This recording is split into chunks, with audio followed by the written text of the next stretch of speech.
Ladies and gentlemen, this is Joe's Classic Video Games back with another cool pinball PCB repair video for you today. We have a customer who brought us a couple games a while back, but he didn't have room to bring us his entire PINBOT pinball machine. So he was able to bring us the boards though, and he wanted us to look at them. So that's what we're going to do. Now, usually we work on these only if we have the whole machine here so that we can test it out. We don't have the whole machine here, but since he brought us some other ones, we're kind of doing it when we usually don't. We usually don't do just board repair that people mail us because we don't have any way to check it. So I hate doing that because I don't really have any way of knowing if I fixed it. I believe this is in the light section or maybe the switch section. We'll have to figure that out, but that transistor has completely blown apart. And then there is an area here that looks like it got smoked at some point. And again, this is off of a PINBOT. This thing has been worked on before by someone, and it's pretty clean. Looks like they cleaned up a little battery damage, and then put new sockets in for the PIA chips there. All in all, looks pretty good. It's had some of the solder mask removed on the back whenever they cleaned up whatever corrosion there must have been. But it's a nice clean looking board, in my opinion. Pretty clean. So that's what we're going to do. So we're going to work on this a little bit. And then we also have the power supply. So this is the power supply from it. I think he just brought it just to make sure that everything was cool. And I believe he said that he thought maybe this one was swelling up, but I don't think it is. I think it's probably made like that. But we're going to replace it, and we'll see then. Yeah, it looks all swollen, but if you look, it goes down under it is swollen. Has the same look. I think they just made it like that so that you could put a strap on it to hold it. So this is what we're going to mess with. So we're going to basically replace the capacitors on this, and then check all the diodes and the bridge rectifiers and stuff. To check the fuses, just check, make sure everything seems right, but I don't have a way to power it up either because I don't have the transformer. But we'll see if we run into anything interesting. And the main thing will be this PCB. Basically, this is a Williams System 11, and they were loaded. They made one big board with everything on it. So the displays, I believe, are handled by, I haven't done this in a while, but I think it's these two and this kind of handle the displays, that area. This is the reset section. Whenever the game comes up, it has to hold the 5 volts low for just a second and then go high. For the CPU, which is here, I believe, 6802. Yep. Okay. That may be the CPU for the sound part, because they've got another 6802 over here. So there's one. Yeah, I believe this is the CPU that boots the board, and then this is the one that boots the sound section. So this is the sound section up here. These are the solenoids down here, so things like pop bumpers and kickers and things like that. These are the lights here. I believe these are the special solenoids, which are the ones that work immediately. So some of the solenoids, if you hit a switch on the playfield, it shorts the special solenoid on the board to make that coil pop really quick so that it doesn't have to short a switch, tell the CPU, have the CPU check its ROMs or whatever it does to figure out what to do, and then send the signal back. Instead, it kind of just short circuits, and instead of talking to the CPU, it just, the switch on the playfield just directly shorts the transistor that makes the solenoid pop. And so that only leaves us with the switches. So I think this might actually be part of the switch matrix, but we'll check it to make sure. I'm going to go back over my notes that I got from him to see exactly what he said the problem was in the entire machine when he first contacted us about repairing it. So we'll see what he said, and then we'll look at that specific section of the board. We'll test some transistors and stuff just to make sure everything's all right, and then we'll try booting it with a test ROM and a power supply and see if we can get it to do anything. But let me go read my notes from him, and we'll see what area he says we need to look at. Okay, folks, so I read over the notes. Here was the problem as described. Something shorted on the under the playfield and burn up something on the board. So I think it's got to be that right there, obviously. Okay, so I'm gonna show you how we test stuff.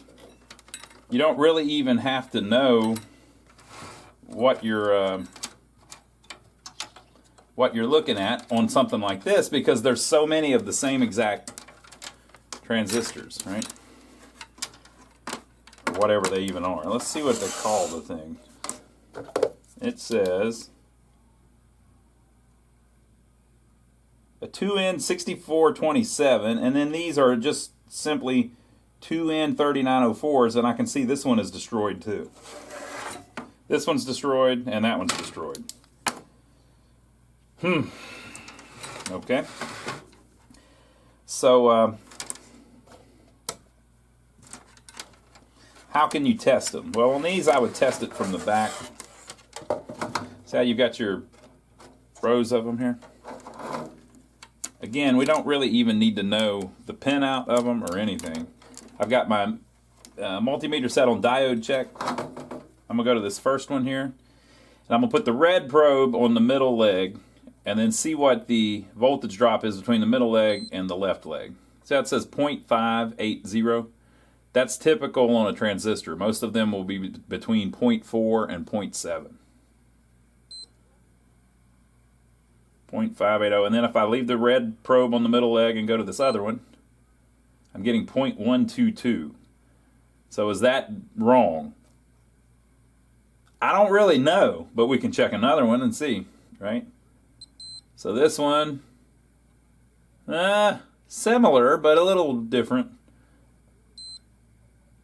Much different. So this one, 0.1. This one, 0.6. So you kind of have three different ranges of results that you'll get. You'll get between 0.4 and 0.7, which means that there's a like a gate basically there on a transistor. And people look, if it's an SCR or a transistor or a voltage regulator or whatever, I'm just calling it a transistor basically because of the way it the case of it. I'm just trying to explain simple repair techniques because I never went to school for this or anything. I'm just showing you. You got 8 of them. You just test them against each other and see which ones are different. That tells you which ones are bad. It's as simple as that. So you've got kind of 3 ranges. Between 0.4 and 0.7 means that there's a voltage drop there. So there's some kind of relationship there like a diode has, where power can pass one way but can't pass the other way. And then you have below 0.4, so that one's doing 0.1 something. Well, that's more like burnt the hell up. Means something's shorted and maybe it shouldn't be.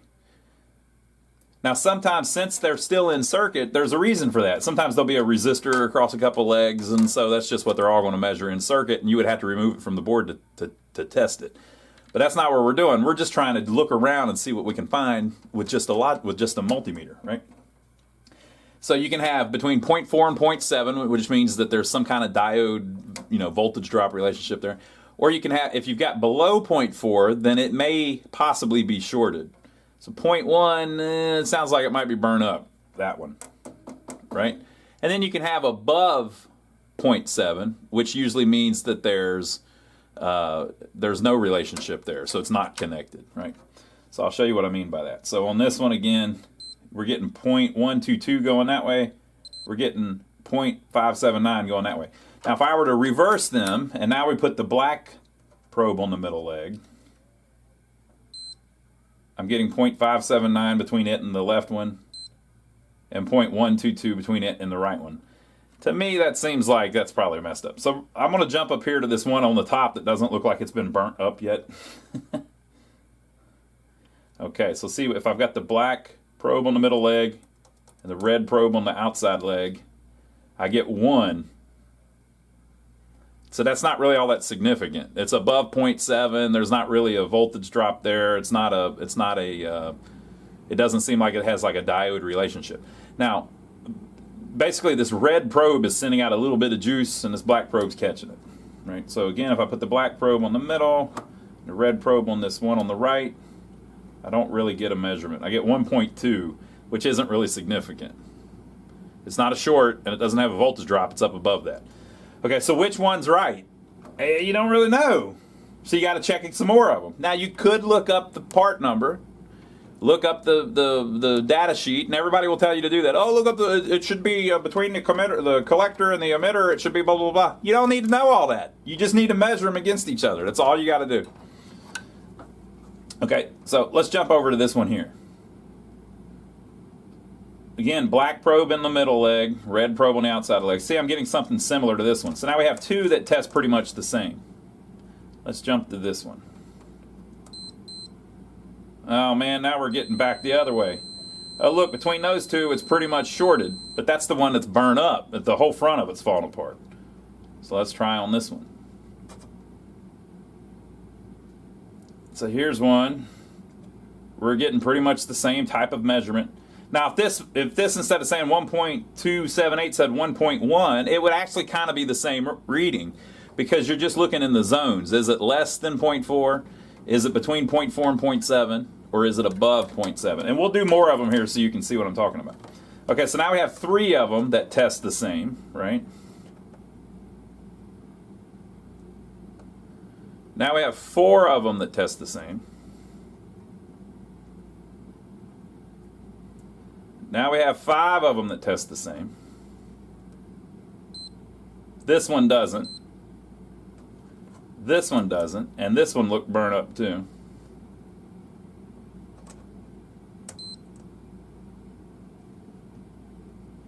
That one actually tests fine. The whole top of it's missing though, where it looks like it's been physically damaged.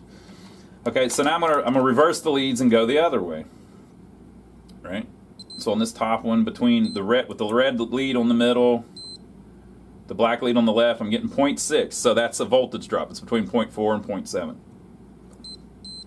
If I go this same thing, 0.6, it's between 0.4 and 0.7.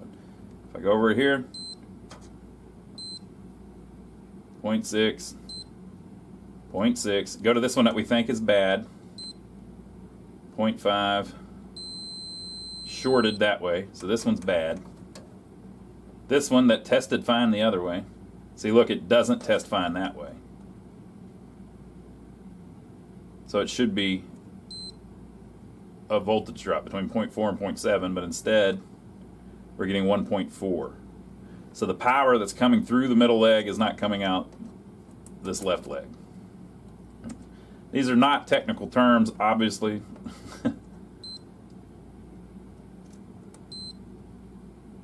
Okay. So if I would have just replaced the two that look bad,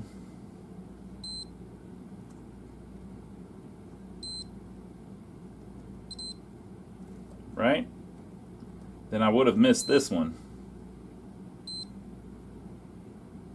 That measures wrong. See the 0.122? That's almost a direct short. So this one, and this one test bad. That one broke whenever I pulled it back. So it's definitely bad. So we've got three there that are bad. So we're going to replace those. So I'll do that, and then we'll test some more stuff. But that's probably the part that burnt up.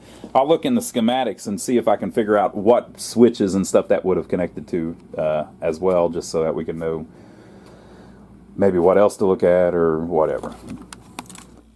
Okay, here's our 2N3904s that we took out. That one looks all right, but the whole top was knocked off. That's the one that looked like it was physically damaged. This is the one that we couldn't tell was damaged, but then the leg broke off. Obviously it's damaged. And then same with that. Okay, so I went ahead and put new ones in, and now they test just like the other ones. So all 8 of these test the same way. Now I get all kinds of crap whenever I do these videos from people saying that, you know, I don't understand how the stuff was designed and all that. The people that give me crap, it's always the same types. It's people that design things or went to school to design things, which is completely different than repairing things. I don't need to know how that works. All I need to know is that one, and that one were different than the other ones. That's literally all you need to know. And it makes them so angry whenever I say stuff like that, because they understand completely how it works, you know. But that's what I keep running into with people. So now we're going to check some other ones that'll have different pin outs, so I'll show you the difference with that. We also need to check, I need to look on the schematics to see where those connect to, because that was so catastrophic. You shouldn't have 3 switch rows shorted out, or whatever this, I'll see what it is in the schematics. You shouldn't have 3 of those shorting out just out of nowhere. Something bad happened. I mean, solenoid voltage got shorted somewhere or something. And so since it was so catastrophic, there are chips that usually drive these, and it could have screwed up the chip that drives it too. So we're going to have to look into that. So let me grab the schematics of that pertinent area, and then we'll see if we can figure out what to look at next. Okay, folks, we're on to the next part. I looked in the schematics. Okay? Those 3 ran 3 of the switch strobes, which control all kinds of stuff on the playfield, and none of that would have worked with those 3 burn up. So that was definitely a problem. So, like I mentioned, though, it's so catastrophic that we got to check everything else too that has anything to do with that, just to make sure it's all right. So behind each one of these 8 strobes, there is also a capacitor and a resistor. The capacitors aren't easy to check. If you see one that looks damaged, you might want to replace it. But the resistors you can check. They're 1.5K ohm resistors. All right? So I'm just going around checking them. Now, some of them will be a little different than the other ones. That one's 1483 ohm. 1483 ohm.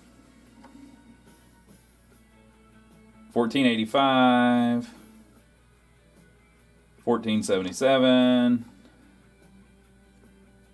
1514. So is that one bad?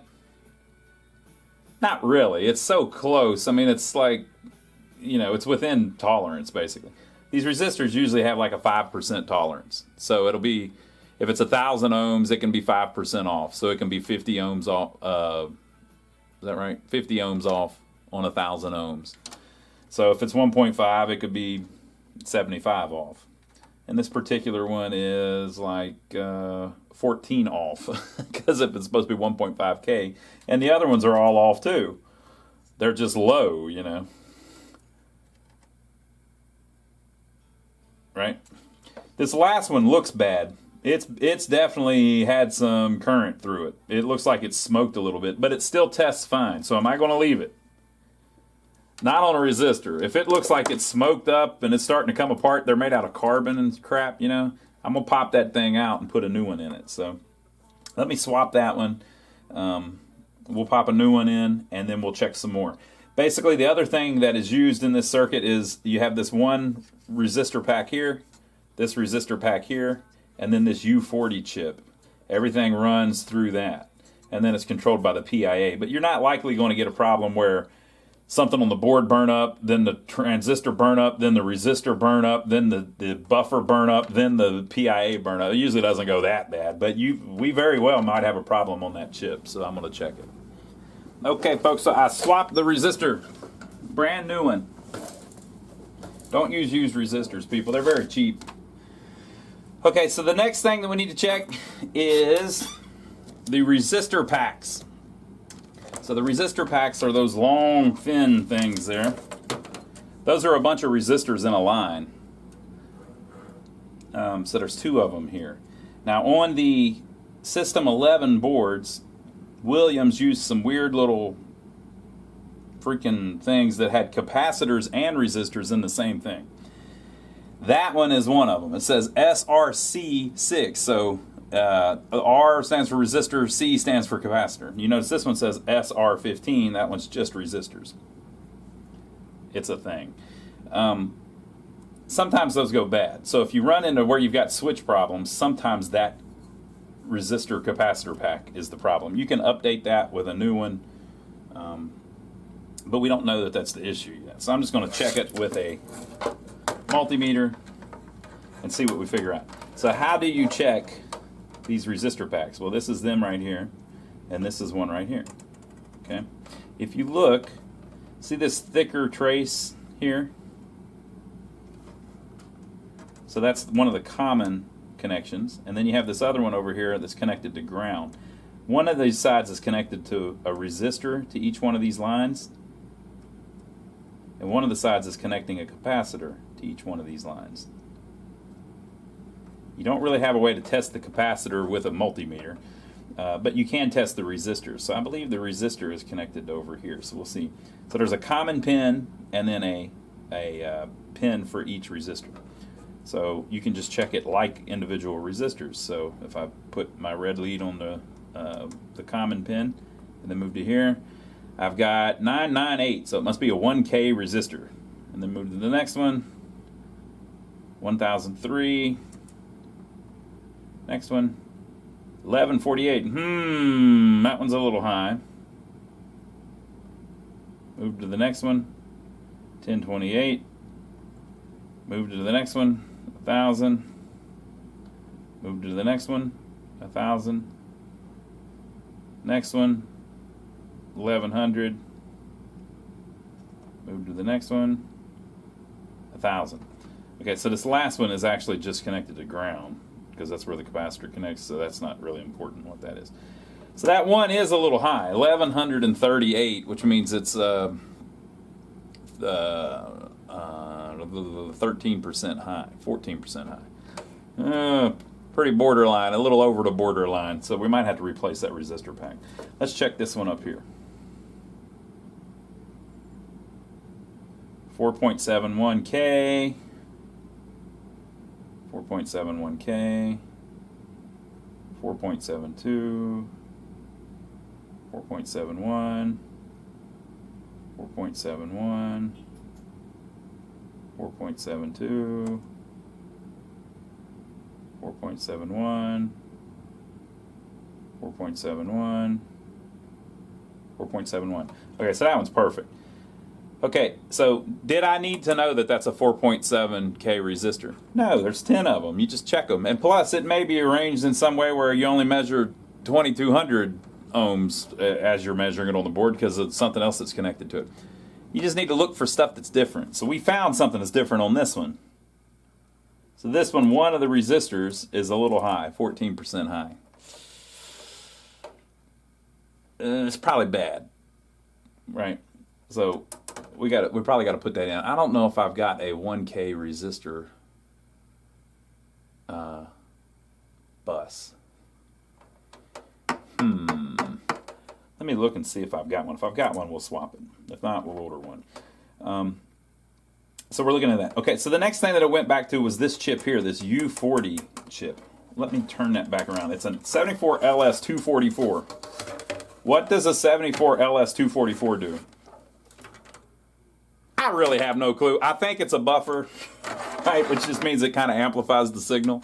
That's probably what it does. So this PIA here talks to these through that. That's all you really need to know. So how do you know if that thing's bad? Well, you can test it with a logic probe and stuff, but we're on our bench, right? So guess what you can do? A lot of ICs are just themselves a bunch of transistors inside of it. Right? So you can actually test a lot of 74 series ICs with a logic probe. So what do? You find the ground and the power connection. I think this would be power. Let's see here. Let's see if I'm right. Let me show you something special.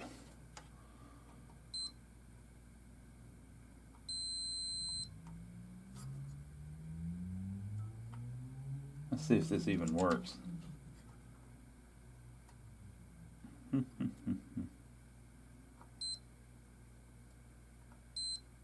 Would you look at that? If I put my red probe on this one that's connected to some kind of power trace, which could be the ground, right? And then I start going pin to pin, look what I get. 0.5, 0.6, 0.5, 0.6, 0.5, 0.6, 0.5, 0.6, and then that one's 0. Now why would that be? Well, it's probably because those two legs are shorted together on purpose or something. Maybe not. May have a problem there. So we'll keep looking. We might have to look that one up. And then if you, let's see, let's try it on this end of them too. Yep, that's shorted. Let's try that. 0.6, 0.5, 0.6, 0.5, 0.6, 0.5, 0.6, 0.5. So what am I measuring?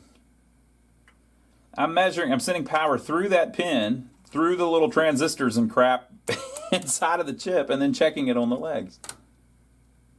Okay? So we probably are going to have to look this one up. So that's pin 1 that I've got power to. I'm in my red probe to.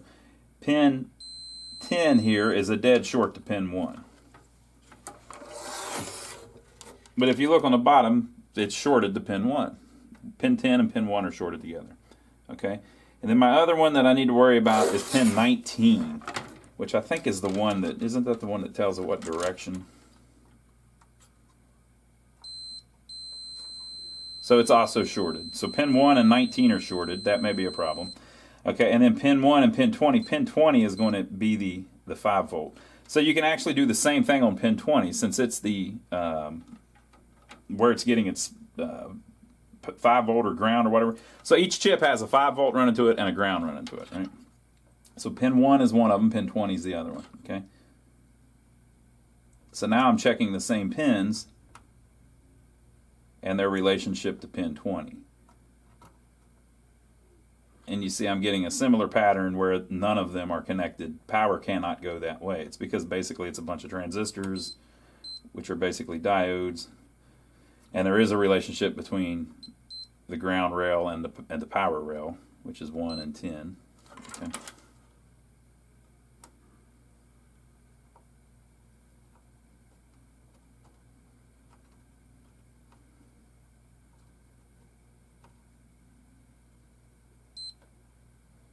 Okay, so the only one that seems weird is pin 1 and pin 19 are a dead short, and I don't know if that should be how it is. So I'm going to look that up and see if it is. If 19 is tied to ground or tied to 5 volts, that would make sense, but we'll see. Okay, so here's the schematics. This is the chip we are looking at. Okay, pin 20 is tied to voltage, which is the 5 volts. So we had our red probe, which is the positive, on pin 1, and then I was saying 19 and 10 are connected to it, right? And they're all ground. And so we were sending the voltage through the red probe from 1 and then checking its relationship to each one of these. And so you saw that it went 0.5 to 0.6, which is all the voltage drop between 0.4 and 0.7. So you're basically checking the relationship inside the chip with everything. And the reason it was going back and forth is because we were doing it in order. So 2 is on this side, 3 is on this side, 4 is on this side, 5 is on that side, 6 on that side, 7 on that side. So what's that tell you? That chip's fine. There's nothing wrong with that damn chip.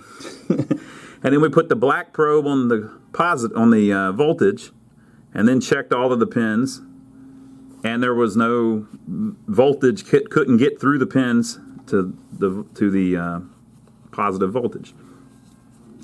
So you can check it with a multimeter, a lot of chips. So that chip's fine. That resistor pack there is fine. All of these resistors are fine. We replaced the one that burned up. We replaced 3 of these transistors that were burned up.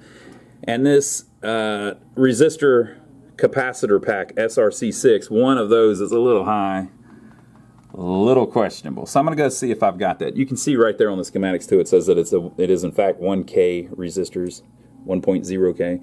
And then it has a 470 picofarad capacitor on it. But the thing is, it's kind of over-designed. You don't need the capacitors. So they don't make these resistor and capacitor networks anymore, but you can buy just the resistor, not network bus, but you can buy the resistor bus to replace it with. So let me see if I've got one of those, and we'll see if we can swap it out. Okay, so I do have a resistor bus. They also make resistor networks, which are different because it'll be like, this is a resistor going from here to here, and then the 3rd and 4th pins are a resistor, and the 5th and 6th pins are a resistor. The ones on this board are, one pin is kind of like the common pin, and then it's 1K resistance between it and each other pin. Or you might have a 4.7K one or whatever, like we did on the board. Okay, so where are we? We believe this chip's fine. If you, on that previous part of the video, if you couldn't see that, you got the point. Okay, that's the chip that was fine. This one seems fine. This is the resistor we replaced. Notice I went a little beefier. We replaced 3 of the 2N30 904s, and now we're going to replace this. Folks, my point about the design versus repair part of it is, if you design things, you need to know what a 2N30 904 does exactly, and you need to know the pin out, because you're designing things. You need to decide if that's the right part for you to use. You need to know what the spec of the resistor needs to be. If you're repairing stuff and there's multiple things, you don't need to know any of that. You can just replace it with what it is. So what is the pin out of a 2N30 904? I have no clue. I don't need to know. I just need to, check them versus the other ones. And why do I not want to know? Why am I going out of my way not to know? It's because, what if I think I know, and it's next time I'm working on a 2N3704, or what's the other one? 2N4401, or a 2N3704, or a 2N5550, or a 2N4400, or all the other ones I'm looking at on the shelf here. Right? So you don't want to try to memorize all the pinouts of everything, because it doesn't ultimately help you fix them. Just compare them to the other ones that are in the board and you'll be cool. That's how I do it, at least. Now, after you do it for a while, you start learning more and more and more things. Like, for instance, on this one, I was saying, okay, the first pin is on that big thick trace there, which we figured out was a ground trace. And then the 10th pin on the bottom of the board is tied to it. But why is the 19th pin also grounded? Why is it connected to the 19th pin? And since I know that's probably a buffer, not because I looked it up and all that, I have looked it up before, but because I've messed with so many of them that I've just figured out that a 74 LS 244 is a buffer, a 245 is a buffer. Watch me have that wrong too, but basically it can change directions. I think I might have that wrong. But anyway, it's enabled by a certain pin. And so pin 19 is the one that enables it. So whatever, right?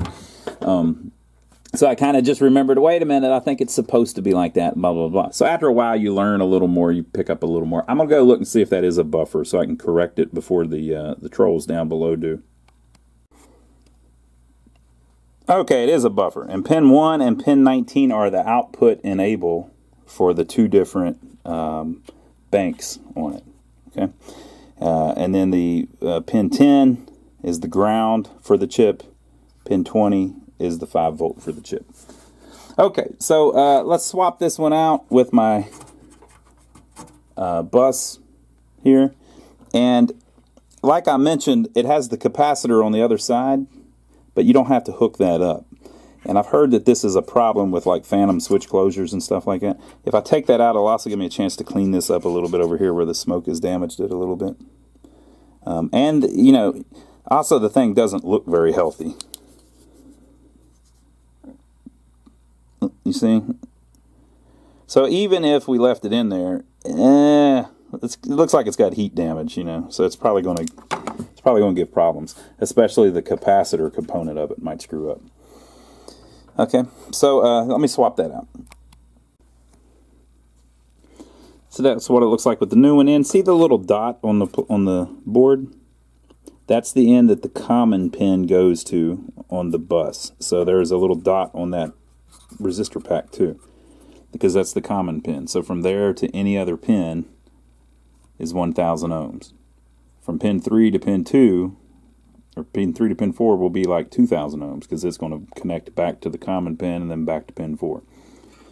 So the common pin you want down there, all right? And then on this end, this is where the capacitor part of the network connected. But we're not doing that anymore. We're leaving that off. If you connect one of these that's 10 pins and you put a resistor in there, you just messed it up, because now you've got 1,000 ohm resistor across ground and 5 volts. That's not how you want it. So leave that last pin out. Okay. So this one's a 9 pin, which is an 8 resistor network, one for each one of the drives. Okay, so I think we've got that all fine. I think the switches are going to be fine now. So what's the last thing that we have to do regarding the switches? I have to tell the customer, hey, make sure to check under your playfield. Whatever shorted, make sure it's not still shorted. Because we already figured out whatever it is, it burns crap slap the hell up, right? So if it's still shorted and you plug it in, it will do the exact same thing again. It'll burn up the cap, or burn up one of the resistors, burn up that resistor, and short out at least 3 of the transistors. So that's probably the most important part. Make sure the short's gone so that it doesn't do it again. Okay, so what am I going to do next? We're going to check all of the transistors on the board. Now, why would I do that? It's because he may have another problem that he's had for a while that he doesn't even know about. Like maybe the top pop bumper doesn't work or something, whatever. Right? So we're going to go through and check all of these transistors on the solenoids. We're going to check all of the lamp ones. We're going to check the special ones and see if it looks like any of that has a problem. And it sounds like that would take a long time, but it really doesn't, because they're all similar. So we're just going to turn the board over and compare them to each other, and I'll show you how we do that. Okay, folks, so let's check it out. Here we go. Here we go. So the most common thing that burns up on them is a solenoid transistor. So these are tip 122s. You can replace those with a tip 102, which basically is a little beefier. So we're going to do it the same way. Turn the thing over. I want to find some with different pinouts so you can see what you do if the way I was doing those doesn't work. Same thing. I've got it on diode check. The actual transistors are...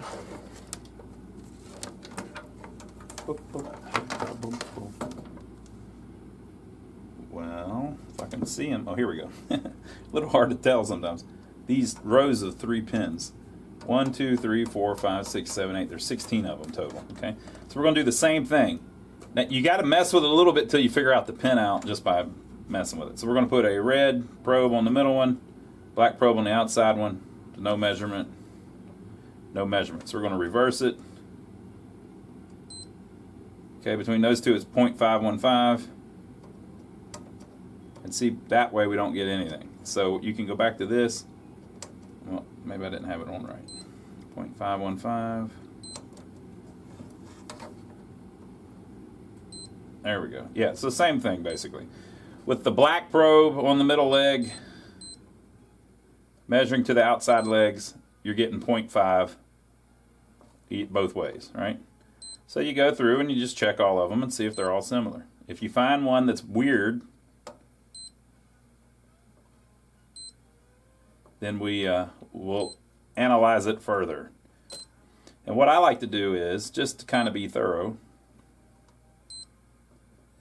I do all of them. And then I go back and do them the other way. So we'll keep working through.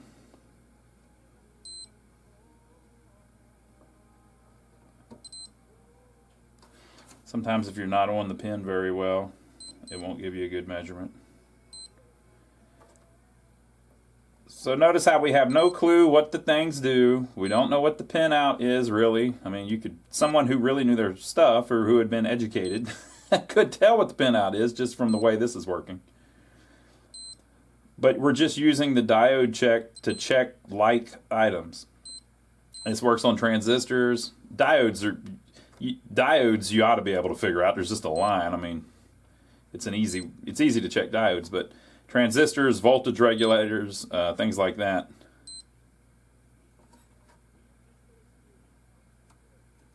work a little differently. Okay, so all of those tested exactly the same. Now when I say exactly the same, again, the number was a little different, but it was between 0.4 and 0.7, all of them. So now we're going to test, we're going to reverse the leads and do it the other way. So now we've got the red probe on the middle one, and when comparing to the outside one, you get nothing. So I'm actually going to go through and check all of these, which is a little bit overkill, because it would be rare for them to fail like this if the since they pass the other way, you know. But it could be that one of them will fail like this. So we're just checking everything. It sure seems to me like none of these solenoid drivers have a problem.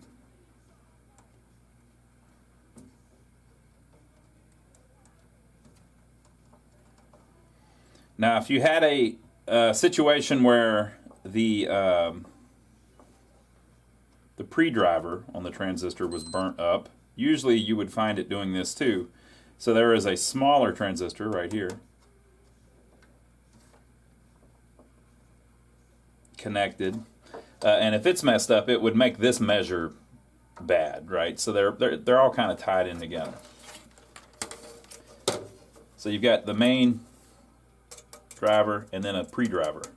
If the pre-driver was bad, when you test the main driver, it would test bad, so you'd catch it, right? And then you've got chips driving all of that, but without one of these blown up, you're probably good. So that's, you know, now you're to the point where really you need to put it in the machine and just see if something is acting up. I would imagine not, because all those tested fine. So now that we've done those, let's do these ones up here, which are the special transistors. You can see that a couple of them look like they've been messed with or changed or something. So let's see what in the world's going on there. Let's see if they did that properly. So we're going to do the same thing. Let me make sure I'm testing the right part. Yeah. So we're doing the same thing.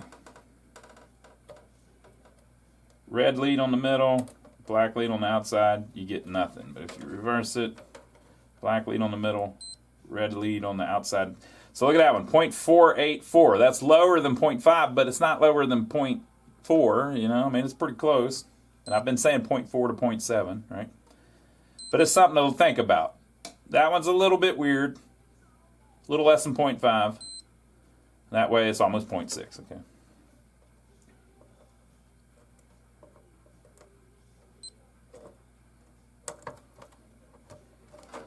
Another thing you can do too is if you have trouble touching them, if you notice this leg is always on this whole trace, so you're basically testing it like that.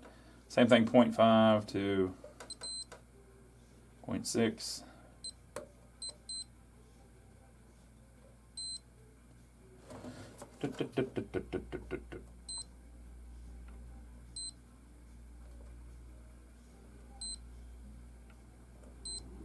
So on this side, see how they're measuring slightly different.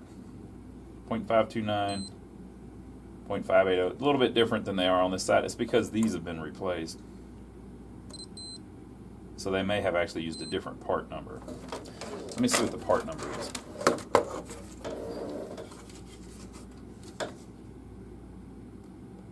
Tip 122, tip 122, tip 122, tip 122. SK3896 and tip 122. Okay. You need to look too. Sometimes whenever stuff has been burnt up like that, the trace will be burnt up. So you need to be careful that because what happens is a coil locks on and burns one of these slap up and literally chars the board. So a lot of times the traces will actually be burnt up. You just need to make sure by looking at them physically that they're connected to where they're supposed to go. Okay, so we need to kind of do it the other way, just for overkill, just for giggles. Is this the other way? Yeah. Just make sure we don't get a reading that way, nothing shorted one way or the other. And if you do find like this, testing it this way fails, a lot of times, like I said, it'll be the pre-driver or something. It's just you're trying to send power other ways through the well, I guess it can't because it goes to the output. But all right, so all of those measure the same. So maybe all 6 of them are bad, but probably not, right? We don't know what's the base, the collector, the emitter. We don't know any of that. All right. So we've done the switches, the solenoids, the special solenoids. Now let's mess with the lights, okay? So the lights have, you got one row of transistors here, one row of transistors here, another row here, another row here. So we're just going to do the same thing, just kind of compare them to each other. Usually you don't have a ton of problems with these, but just in case. We're just trying to be thorough because we don't have the ability to put it in the machine. So I'm trying to find anything that could possibly be wrong with it before I send it back to the gentleman. He's a real cool guy, and I don't want to send him a board that has anything that I could have possibly caught.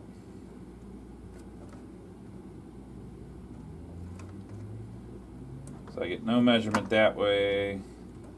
I want to find one with a different pin out just so I can show you what to do in that case. Alright, so between the middle and the outside leg, 0.5. Middle and the outside leg, 0.6. It looks like most of them, the base must be the middle leg. At least on this board. Don't trust your beep either, like the... So the here out, it beeps. Well, it just beeped when I touched it together too. It don't mean a damn thing. Don't trust the beep at all. Look at the number.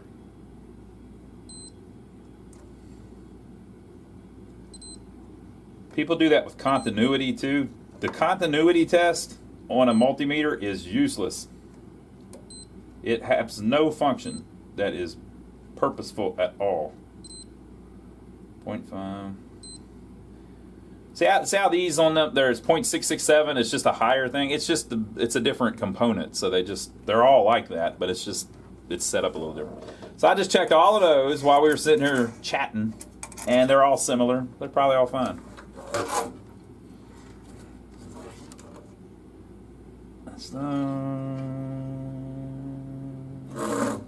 Let's test over to here. Let's check these.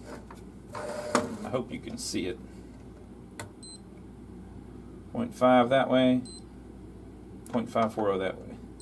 Well, I haven't found one yet, but sometimes there are some that the base is one of the end legs. And so if you mess around with it, you'll figure it out that, oh, I need to measure between one of the end legs and the other two legs, not the center leg and the other two legs.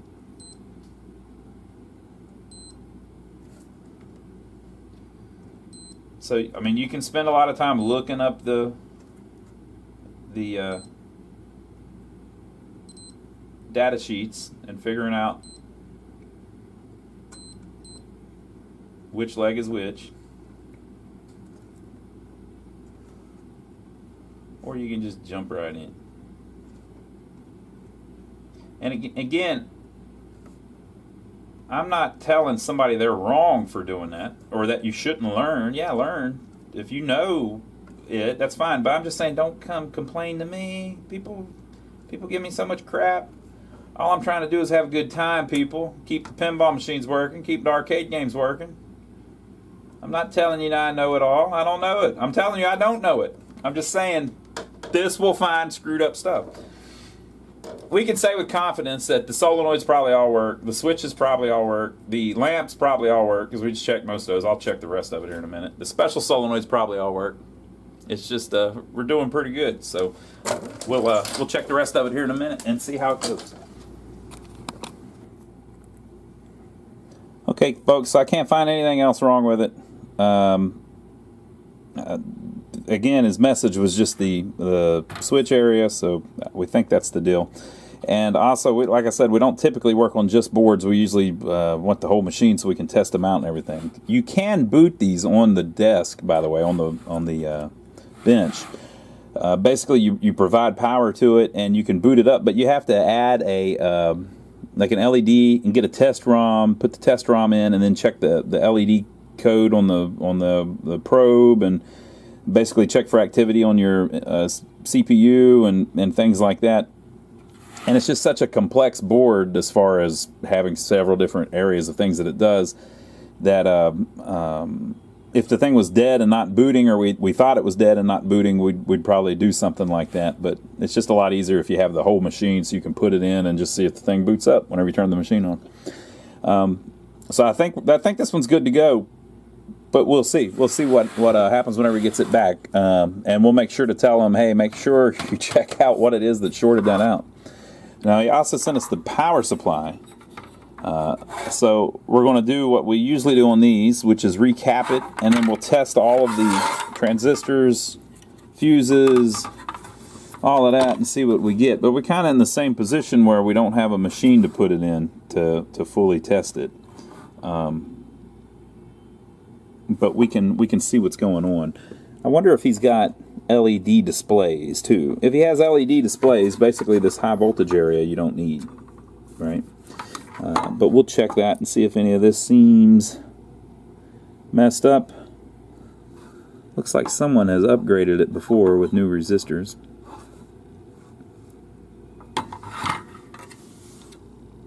These capacitors up here don't really do much, so you don't have to worry about them. Got a few little caps here, and then Big Papa. So let me recap it a little bit, and then we'll test some of it. We'll test like the bridge rectifier. It looks like that's been replaced too. Somebody serviced this at some point. Yeah, we might do a little better job with that.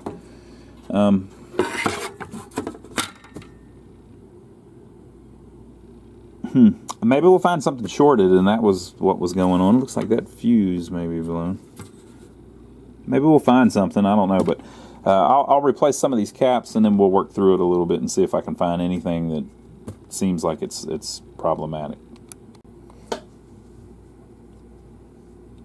All right, folks, I'm checking the capacitors, and I can't find any. I mean, I've swapped the capacitors, and I can't find anything wrong with anything. But the power supplies are pretty simple anyway.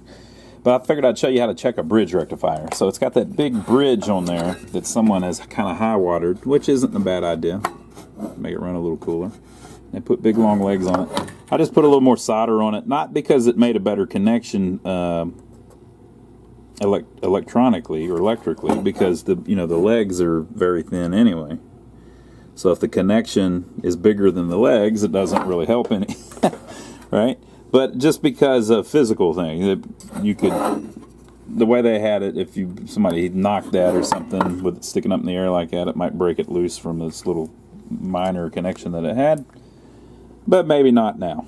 Okay, so I'm going to show you how to check a bridge rectifier. Bridge rectifiers are basically just 4 diodes arranged in a square.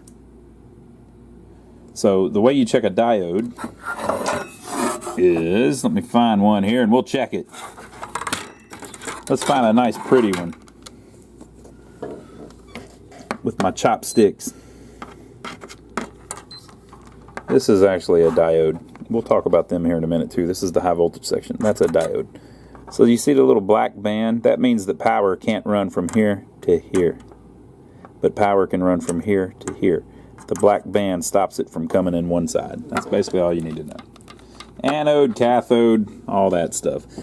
Okay, so if you check like so with your red lead and your chopsticks, boy, this is why you watch, people. This is the good TV here. So I've got my red lead, which sends power, sending it through the way of the diode that it should be able to, right? And I'm getting 0.659. Okay.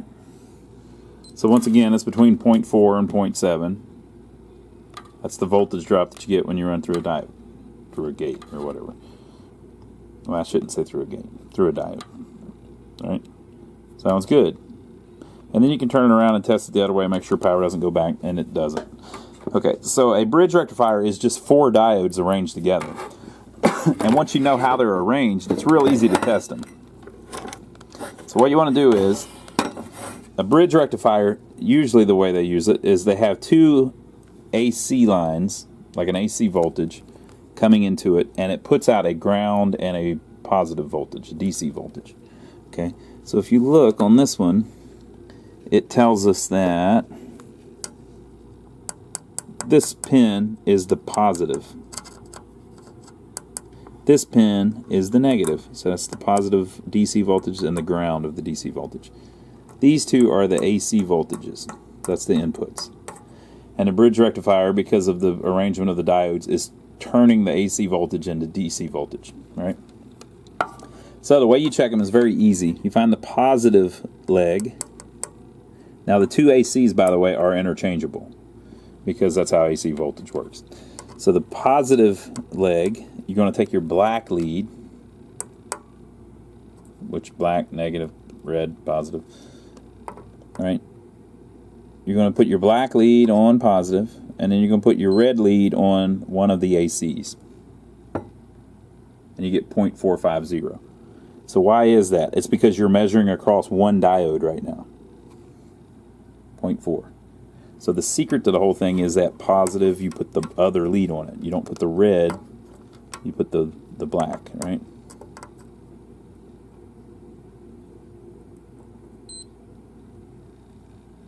.450. And then you do the other one. So same thing, black lead on positive.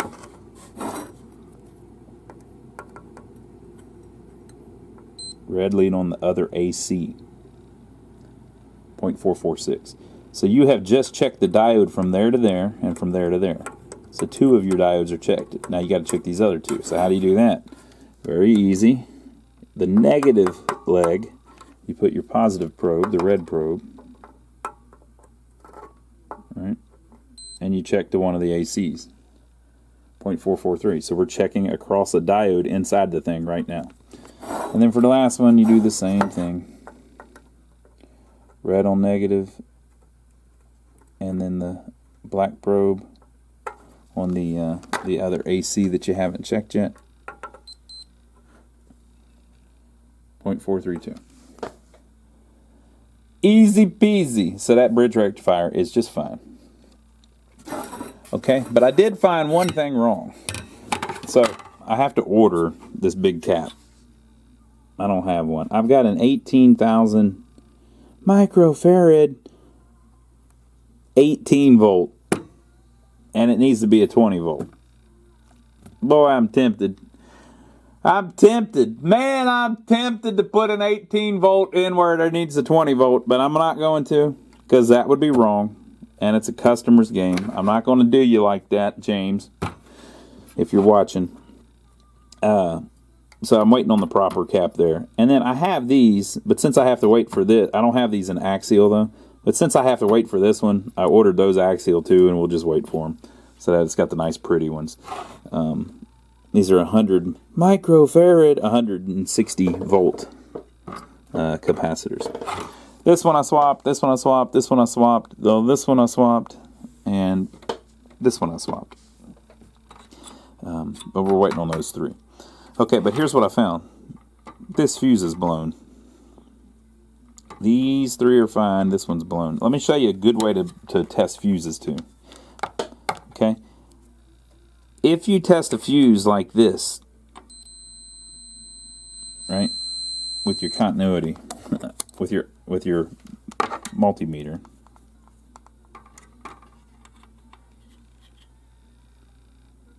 okay?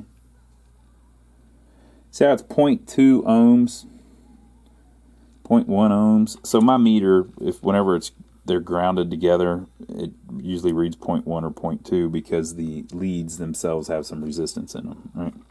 But it's down to almost zero, right? But if you check it like that, all you're really checking is the fuse blown? You're not checking if this is making good contact to the fuse holder and if this side is making good contact to the fuse holder.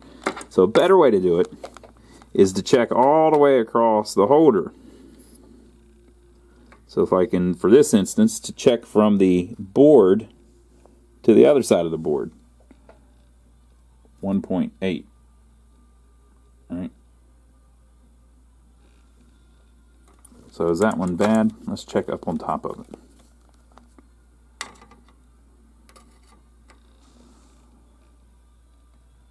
About the same, 1.8. Okay, so why is that not going down to 0? Is the fuse blown? No. It's probably less than 1 amp.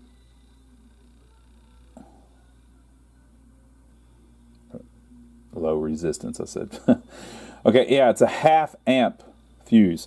You'll find that fuses, once they get down below about 1 amp, whenever you test them with a digital multimeter, they don't really measure. There's a little bit of resistance in it just because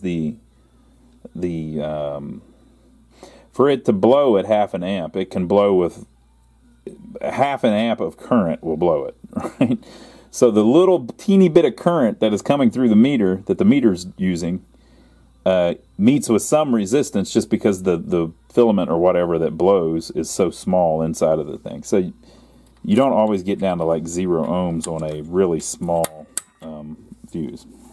So that's just a thing. Now if it was at 100 ohms resistance or something, usually whenever they blow, like if you look at this one, I mean, it's blown, people. It's all the way open, right? There's no connection across that fuse. All right, I don't know if we check this one. Oh. 0.2. Let me check this one. 0.2. All right. So that one's good. That one's good. That one's good, although it said almost 2 ohms. It's because it's a really small fuse. And then this one is blown. So I believe that's the one to the solenoids, which again, he said something shorted under the playfield and burn up something on the MPU. So we got to figure that out. But this has nothing to do with the power supply. If you look, this side of it comes in from here, runs through a fuse, and then this side goes right back out. So I'm going to look on the in the schematics and see what those are all supposed to be. Make sure that they've got the right fuses in it, and make sure that that's the one for the solenoids. Okay, folks, so it's supposed to be a 2.5 amp fuse, and this one is actually a solenoid fuse, but this one basically is tied to the same voltage, so it must be used for something else. But it's a red and white wire. So again, I don't have the machine, so I don't really know what it goes to, but we'll replace it and make sure that the customer checks out whatever's going on with that. Okay, so we're going to wait for those 3 caps, and then we'll go from there. But I think we've gone about as far as we can go on it. So let me get those caps in, and I'll show you how it ended up looking. All right, folks, so we got the caps in. Now we've swapped them all. Everything tests fine. All the diodes seem fine. The transistors for the high voltage are still fine. So I believe it's good to go. This is from a PINBOT, and so we have a date of 87 stamped on it. March 18th, 1987. But the cap that was in there has a date code of the 35th week of 1982, and it looked like it had been swapped. So somebody had taken out the original cap at some point and then put one in that was probably older than the original one. So I don't know. I don't know why they would have done that, but we put in nice new ones. Now, if you're looking for nice new caps like that, because that's kind of a big one, so it's a little expensive depending on where you get it. Look where we get ours. We get ours from the fine people at YorktownParts.com. They watch our videos, so whenever we need some of the stuff that they sell, we go buy it at YorktownParts.com. Hey Joe, what do you think about YorktownParts.com? They're great. They're great. Go check them out, people. That's where that cap came from, and now it's going back to Florida to our customer. So I think that's it. I think we've got it all tightened up. So we're gonna ship this out in the PINBOT board, and we'll see if that gets his PINBOT back up and running. We worked through it the best we could, but without the machine here, there's not too much more we can do. But hopefully that'll fix it where he doesn't have to bring us the machine. So leave your comments below. Let us know what you think. Make sure to give us a thumbs up for taking the trouble to film it. And we'd like to thank everybody that's used our Amazon links. If you don't know about that, there's a link down below. And then also if you go to our website, lionsarcade.com, on our parts page, we have links to a bunch of the parts and things that we use whenever we work on things, like, you know, little stuff like this really cool solder sucker that works really great. you know, multimeters and things like that, you can go check all that out, lionsarcade.com. And if you click on any of them, it takes you to Amazon. After you go to Amazon through our link, anything else that you buy on Amazon, it gives us a tip for you purchasing it. So if you're going to buy anything on Amazon, if you click our link first, it gives us some of Jeff Bezos' money. Isn't that cool? We figured out a way to get Jeff Bezos' money. But the only thing is, for every little bit of it I make, he makes much more. So I don't know mathematically if I can catch him doing that, but we'll try. So we appreciate everybody that's been doing that. And also, last but not least, don't forget to check out my brother Donnie. There's a link down below. My brother Donnie is our brother here on YouTube, literally our brother. And if you like watching us work on these old pinball machines and arcade games, then you might like watching us work on old buildings. We've got a couple buildings that we bought in a small town near here in the downtown area that are old and dilapidated and falling apart, and we're fixing them up. So go check that out, and we'll see you on the next video. Hope you enjoyed it.